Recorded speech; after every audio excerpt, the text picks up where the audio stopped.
Assalamualaikum warahmatullahi wabarakatuh. Perkenalkan, nama saya Rian Emriadi dengan NPM 20 112 111 046 dari kelas IH2A. Pada video kali ini saya akan menjelaskan tentang tugas hukum tata negara dengan dosen pengampu, yaitu Ibu Dr. Sanijar Febri Haryati, R.Sh. MH. Penjelasan yang pertama yaitu persiapan kemerdekaan Indonesia, pembentukan BPUPKI hingga proklamasi. Badan Penyelidik Usaha-Usaha Persiapan Kemerdekaan Indonesia atau disingkat dengan BPUPKI atau Dokuritsu Jumbi Kosakai didirikan untuk mempelajari dan menyelidiki sesuatu yang berhubungan dengan ekonomi, politik, dan tata pemerintahan Indonesia yang merdeka.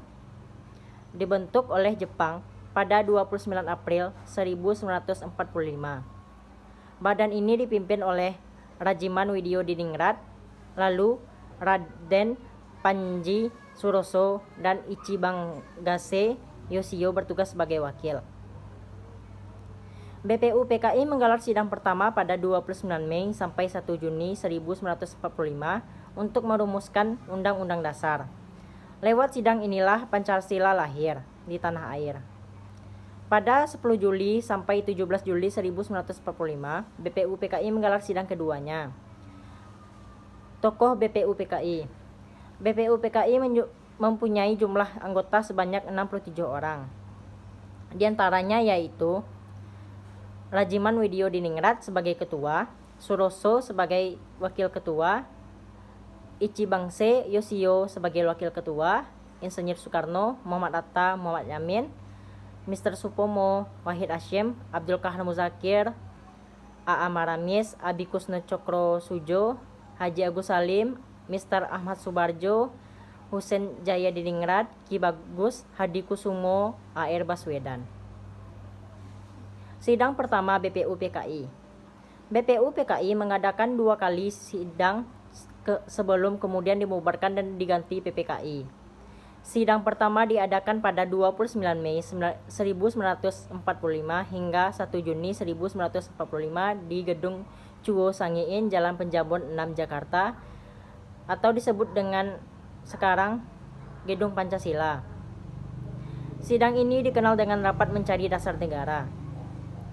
Ketiga tokoh yang menyampaikan gagasannya mengenai dasar negara Republik Indonesia ialah Profesor Muhammad Yamin SH, Profesor Dr. Supomo, dan Insinyur Soekarno. Pada sidang 29 Mei 1945, Profesor Muhammad Yamin SH mengemukakan gagasan tentang rumusan 5 asas dasar negara Republik Indonesia, yakni 1. Peri kebangsaan, 2. Peri kemanusiaan, 3. Peri ketuhanan, 4. Peri kerakyatan, 5. Kesejahteraan rakyat. Kemudian, pada sidang 31 Mei 1945, Profesor Dr. Supomo mengemukakan gagasannya mengenai rumusan 5 prinsip dasar negara Republik Indonesia yang dinamakan Dasar Negara Indonesia Merdeka, yaitu 1. Persatuan, 2. Kekeluargaan, 3. Keseimbangan lahir batin, 4. Musyawarah, 5. Keadilan sosial.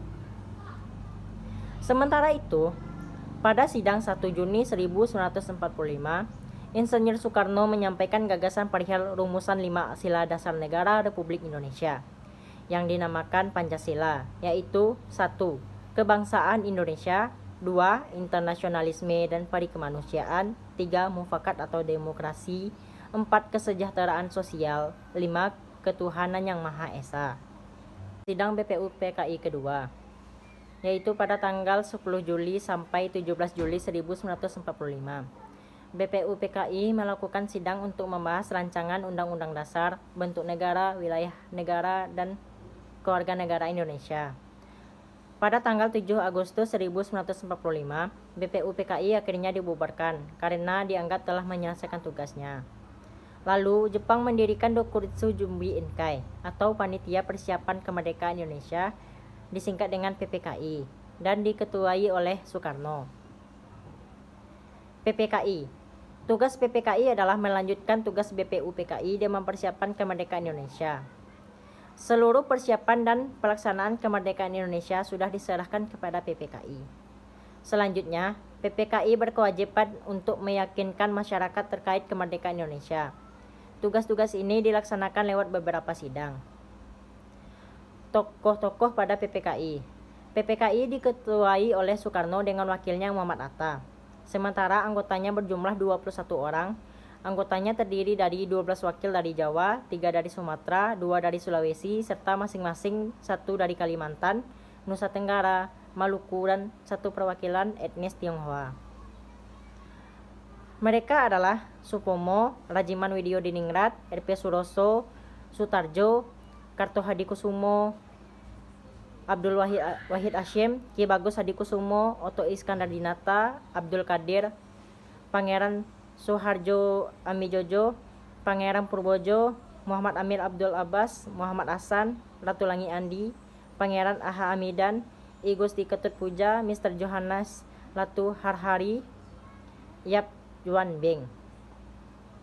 Selanjutnya, tanpa sepengetahuan Jepang, keanggotaan bertambah 6, yaitu Ahmad Subarjo, Sayuti Melik, Ki Hajar Dewantara, Wiranata Kusuma, Kasman Singodimejo, Iwa Kusuma Sumantri. PPKI menggelar sidang sebanyak 3 kali, sehingga ada 3 hasil sidang PPKI yang perlu diketahui oleh publik. Hasil sidang pertama PPKI yaitu dilaksanakan pada tanggal 18 Agustus 1945. Memiliki topik bahasan mengenai dasar negara dan pemimpin negara. Hasil sidang yang pertama antara lain yaitu mengesahkan Undang-Undang Dasar 1945, memilih Insinyur Soekarno sebagai presiden dan Muhammad Atta sebagai wakil presiden. Pembentukan Komite Nasional untuk membantu tugas presiden sementara sebelum dibentuknya MPR dan DPR. Hasil sidang PPKI kedua. Sidang kedua dilaksanakan pada tanggal 19 Agustus 1945. Fokus pembahasannya yaitu untuk menyusun pemerintahan pusat dan daerah. Hasil sidangnya yaitu pembagian wilayah terdiri atas 8 provinsi, membentuk Komite Nasional Daerah, menetapkan 12 departemen dengan menteri yang mengepalai departemen dan 4 menteri agama. Hasil sidang PPKI ketiga. Pada tanggal 22 Agustus 1945, sidang ketiga PPKI berfokus merancang lembaga tinggi kelengkapan negara. Dengan hasilnya yaitu membentuk Komite Nasional Indonesia Pusat atau disingkat dengan KNPI yang berpusat di Jakarta, menetapkan Partai Nasional Indonesia sebagai salah satu partai politik di Indonesia, membentuk Badan Keamanan Rakyat. Sejarah perkembangan ketatanegaraan. Secara garis besar, sejarah perkembangan ketatanegaraan Indonesia dapat dibagi dalam 4 periode. Yang pertama yaitu periode pertama yang berlangsung pada 17 Agustus sampai 27 Desember 1949. Undang-undang yang berlaku adalah Undang-Undang Dasar 1945 yang ditetapkan oleh PPKI pada tanggal 18 Agustus 1945. Menurut Undang-Undang Dasar 1945 Pasal 1 Ayat 2, yang berdaulat adalah rakyat dan dilakukan MPR yang memiliki wewenang antara lain menetapkan Undang-Undang Dasar, menetapkan GBHN, memiliki dan mengangkat, mengubah UU. Periode kedua, yang berlangsung pada 27 Desember 1949 sampai 17 Agustus 1950. Indonesia sudah bertekad mempertahankan kemerdekaannya dengan segala upaya dengan semboyan sekali merdeka tetap merdeka. Menyadari hal itu, Belanda mencari lain yaitu dengan memecah belah Indonesia dengan membantu negara-negara kecil. Puncak dari perselisihan Indonesia-Belanda diadakannya KMB atau Konferensi Meja Bundar pada tanggal 2 November 1949 yang isinya yaitu pertama didirikannya negara-negara RIS, kedua penyerahan kedaulatan kepada RIS, ketiga didirikan uni antara RIS dan Kerajaan Belanda.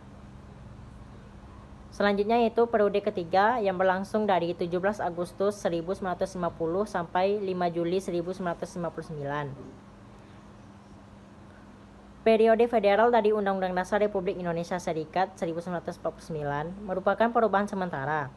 Terjadi penggabungan dengan Republik Indonesia sehingga akhirnya tinggal 3 negara bagian yaitu Republik Indonesia, Negara Indonesia Timur, dan Negara Sumatera Timur. Akhirnya mendirikan kembali Negara Kesatuan Republik Indonesia pada pada tanggal 19 Mei 1950.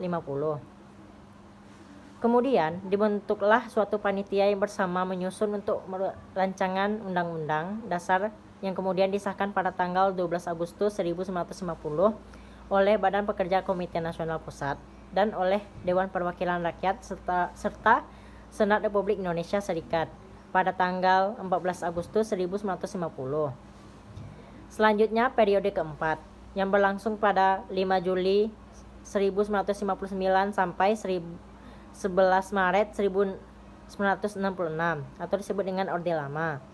Pada periode ini, Indonesia menerapkan kembali Undang-Undang Dasar 1945 sebagai konstitusi negara. Soekarno menerapkan konsep demokrasi terpimpin berdasarkan Dekret Presiden 5 Juli 1959 dan TAP MPRS nomor 8 MPRS 1965. Sistem pemerintah pada masa ini cenderung otoriter dan menyimpang dari Undang-Undang Dasar 1945. Selanjutnya yaitu periode Orde Baru, yaitu pada tanggal 12 Maret 1967 sampai 21 Mei 1998. Pada periode ini, Soeharto menerapkan sistem pemerintah presidensial dengan konsep demokrasi Pancasila. Soeharto menerapkan sistem sentralistik dalam menjalankan pemerintahannya. Pada masa ini, Indonesia memiliki prioritas utama untuk mencapai stabilitas ekonomi dan politik dalam menyelenggarakan pemerintahan. Rezim Soeharto melakukan beberapa penyimpangan seperti korupsi, kolusi, nepotisme, dan pelanggaran HAM. Selanjutnya itu periode reformasi pada tanggal 22 Mei 1998 sampai sekarang. Pada periode ini, bangsa Indonesia berusaha menciptakan pemerintahan yang demokratis dengan melakukan amandemen terhadap Undang-Undang Dasar 1945. Amandemen Undang-Undang Dasar 1945 bertujuan untuk melakukan reformasi birokrasi pemerintahan. Amandemen Undang-Undang Dasar 1945 mencakup substansi restrukturisasi lembaga negara, pembatasan masa jabatan, dan jaminan penegakan HAM. Selanjutnya yaitu arti proklamasi, tujuan proklamasi beserta isinya. Peristiwa proklamasi kemerdekaan mengandung arti sangat penting dan membawa perubahan sangat besar dalam kehidupan bangsa Indonesia. Yaitu proklamasi merupakan puncak perjuangan bangsa Indonesia untuk mencapai kemerdekaannya. Dengan proklamasi berarti bangsa Indonesia mendapat kebebasan untuk menentukan nasibnya sendiri sebagai bangsa yang berdaulat. Yang ketiga yaitu proklamasi merupakan jembatan emas untuk menuju masyarakat yang adil dan makmur. Maksud dan tujuan proklamasi kemerdekaan yaitu untuk melepaskan diri dari belenggu penjajahan bangsa lain. Yang kedua yaitu bangsa yang bersangkutan dapat hidup sederajat dengan bangsa-bangsa lain. Yang ketiga yaitu bangsa yang bersangkutan dapat meningkatkan taraf kehidupan bangsanya. Yang keempat yaitu bangsa yang bersangkutan dapat meningkatkan taraf kecerdasan bangsanya. Yang kelima yaitu dapat mengejar segala ketertinggalan yang dialami oleh bangsanya dengan mengembangkan segala potensi yang dimilikinya. Yang terakhir yaitu mencapai tujuan nasional bangsa. Isi teks proklamasi. Proklamasi. Kami bangsa Indonesia dengan ini menyatakan kemerdekaan Indonesia. Hal-hal yang mengenai pemindahan kekuasaan dan lain-lain diselenggarakan dengan cara saksama dalam tempo yang sesingkat-singkatnya. Jakarta, 17 Agustus 1945 atas nama bangsa Indonesia Soekarno-Hatta. Baiklah, itulah hasil dari penyampaian tugas saya. Mohon maaf apabila ada kesalahan pengucapan kata. Assalamualaikum warahmatullahi wabarakatuh.